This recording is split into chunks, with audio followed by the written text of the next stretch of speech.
এই রেসিপিটা আমি একদম নিজের মতো করে রান্না করার চেষ্টা করেছি, রান্না করে আপনাদের সঙ্গে শেয়ার করলাম। এই রেসিপিটাতে আপনি ভাত, রুটি কিংবা মুড়ি যাই খান না কেন খেতে কিন্তু খুবই সুন্দর লাগে। এইভাবে আপনারা বাড়িতে একবার বানান, আশা করি ভিন্ন রকমভাবে রান্না করলেও খুব সুন্দর খেতে ভালোই লাগে। তো চলুন, কিছুই নয়, আমি এখানে পটল নিয়ে নিয়েছি। পটল আর আলু ভালো করে ছুঁড়ে গোল গোল করে কেটে নিচ্ছি। নতুন নতুন আইটেম রান্না করতেও যেমন ভালো লাগে, খেতেও তেমনই ভালো লাগে। ঠিক একই রকমভাবে আমি এখানে এই রেসিপিটা নিজে থেকেই বানিয়েছি। তবে বাড়ির সবাই খেয়ে দিয়ে বলেছিল খুবই সুন্দর হয়েছে। আপনারা প্লিজ একবার এরকমভাবে বানাবেন, আশা করছি ভালো লাগবে।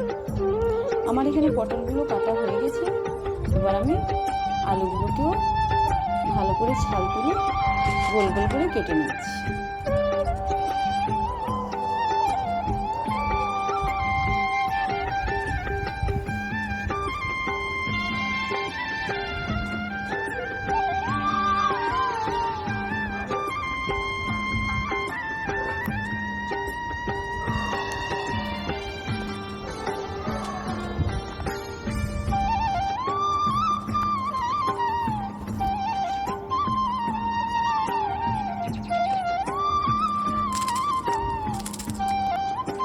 এরপর আমি এর মধ্যে নিয়ে নিয়েছি দুটো টমেটো, দুটো পেঁয়াজ, ভালো করে ধুয়ে সরু সরু করে কেটে নিচ্ছি।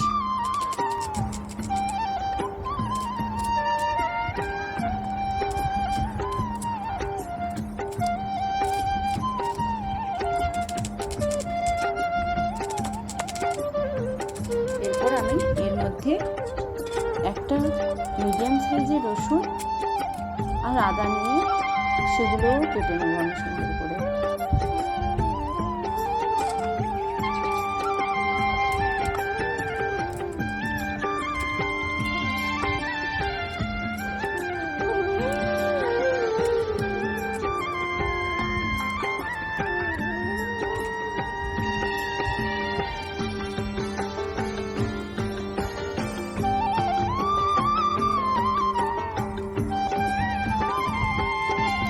আমার সমস্ত উপকরণ ধোয়া হয়ে গেছে, কেটেও নিয়েছি।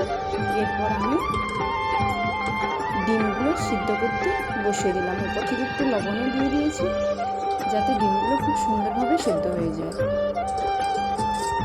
ডিমগুলো আমার সেদ্ধ হয়ে গেছে। এরপর আমি বরফের জলে করে ডিমগুলো দিয়ে দিচ্ছি। দিয়ে দেওয়ার পর ডিমগুলোকে ছাড়িয়ে নেব।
এরপর আমি কড়াইতে বেশ কিছুটা তেল দিয়ে, সর্ষের তেল দিয়েছি। এরপর আমি ওর মধ্যে লবণ হলুদ দিয়ে ডিমগুলোকে ভেজে নিচ্ছি।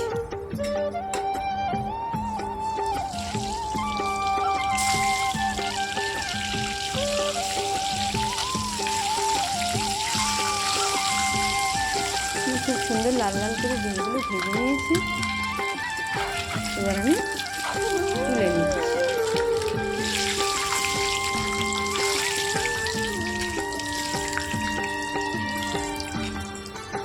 ওই কড়াইতে আমি দিয়ে দিলাম জিরে, তেজপাতা আর একটা শুকনো লঙ্কা।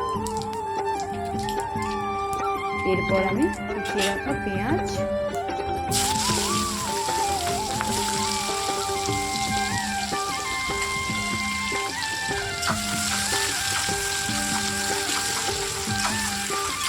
আদা রসুনের পেস্ট,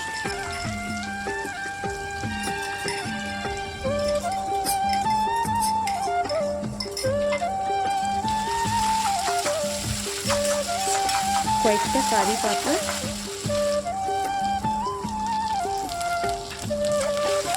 এরপরে কুচিয়ে রাখা টমেটো দিয়ে ভালো করে ভেজে নিই। এরপর আমি উপর থেকে দিয়ে দিলাম পটল আর আলুগুলো।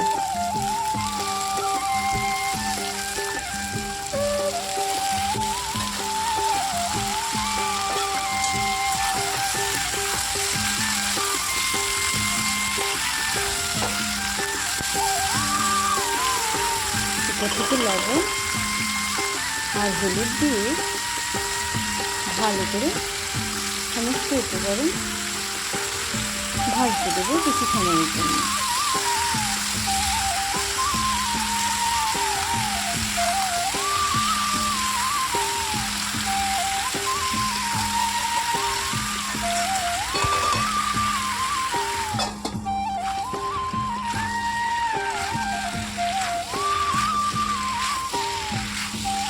এরপর আমি ধুয়ে রাখা সয়াবিনগুলোও দিয়ে দিলাম। আমি এখানে 1 বাটি মতো ছোটো বাটি সয়াবিন নিয়েছি, এইগুলো দিয়েছি। এরপর উপর থেকে লঙ্কা গুঁড়ো আর জিরে গুঁড়ো দিয়ে আবার ভালো করে কিছু সময়ের জন্য ভেজে নেব। এরপর আমি টক দই দিয়ে দিচ্ছি, পুরো 1 বাটি মতো টক দই দিয়েছি এখানে, দিয়ে টক দইটাকেও ভালো করে ভেজে নিই।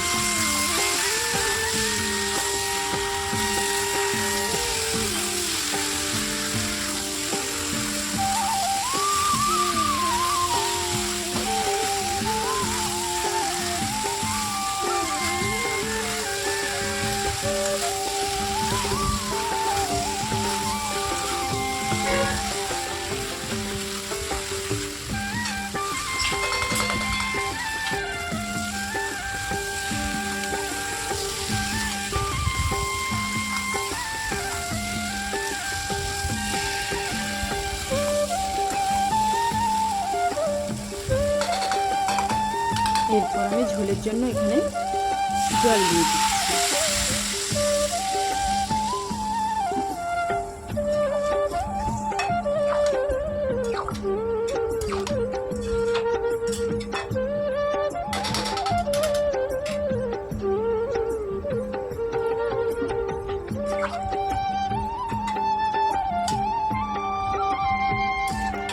দেওয়ার পর উপর থেকে আমি 5-6টা মতো কাঁচা লঙ্কা দিয়েছি, গোলমরিচের গুঁড়ো দিয়েছি আর ধনে গুঁড়ো দিয়েছি, দিয়ে উপর থেকে ডিম দিয়ে আমি ঢাকনা চাপিয়ে পুরো 5 মিনিটের জন্য রেখে দিয়েছিলাম। যেহেতু আমি এখানে খুব বেশি জুস রাখবো না, ওই জন্য আমি গ্রেভিটাকে শুকিয়ে একদম কষা কষা মতো করে নিয়েছি। এটা ভাত কিংবা রুটি যে কোনো কিছুর সঙ্গেই খেলে খুবই ভালো লাগবে। সত্যি বলতে তরকারিটা খুব সুন্দর হয়েছিল। আপনারা ঠিক বাড়িতে একই রকমভাবে একবার বানান, আশা করি খুবই ভালো লাগবে। খেতে খুবই সুন্দর লেগেছিল, এক কথায় বলতে গেলে অপূর্ব লেগেছিল খেতে।